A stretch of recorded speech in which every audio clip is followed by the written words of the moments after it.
ఎవరికిచ్చే ప్రతిఫలాన్ని దేవుడు వారికి ఇస్తాడు. నువ్వు how you listen the word is also very important thing. నీవు దేవుని యొక్క వాక్యాన్ని ఎలా వింటున్నావు చూసారా,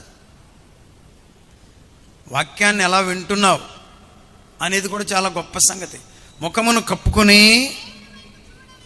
దేవుని వైపు చూడడానికి కూడా వెరిచాడంట, వెరిపొచ్చింది. మరియు యెహోవా ఇట్లా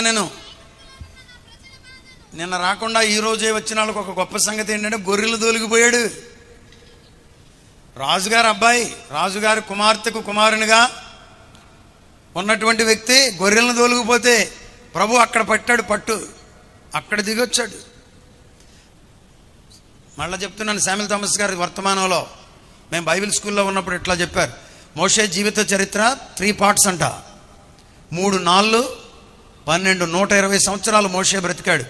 మొట్టమొదటి 40 సంవత్సరాలు నేను అది సంథింగ్ అనుకున్నాడు.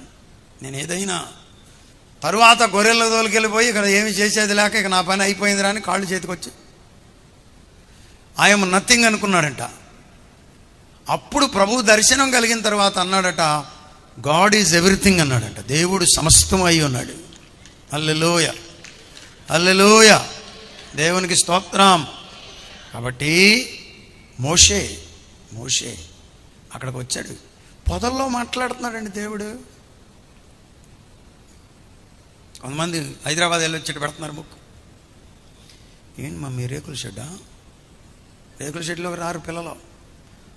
ఎందులో కంట పెద్ద మందిరం కట్టి ఏసీ పెడితే అందులోకి పోయేవాళ్ళు.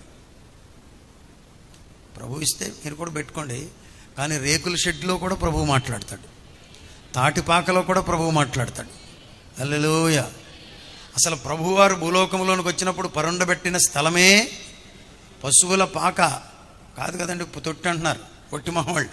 పశువుల పాకలో కాక తొట్టి ఎక్కడ ఉంటుంది? మీ ఇంట్లో ఉంటుందా? 5 స్టార్ హోటల్లో ఉంటుందా? పశువుల పాకలో ప్రభువు నీతో మాట్లాడతాడు. గొర్రెల దొడ్డిలో ప్రభువు మాట్లాడాడు, అరణ్యములో ప్రభువు మాట్లాడాడు, ఎడారిలో ప్రభువు మాట్లాడాడు. ఏమంటున్నాడు?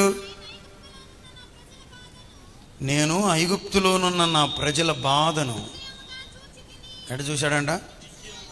ఈ రాత్రి ఎవరైనా బాధతో వస్తే ఇక్కడికి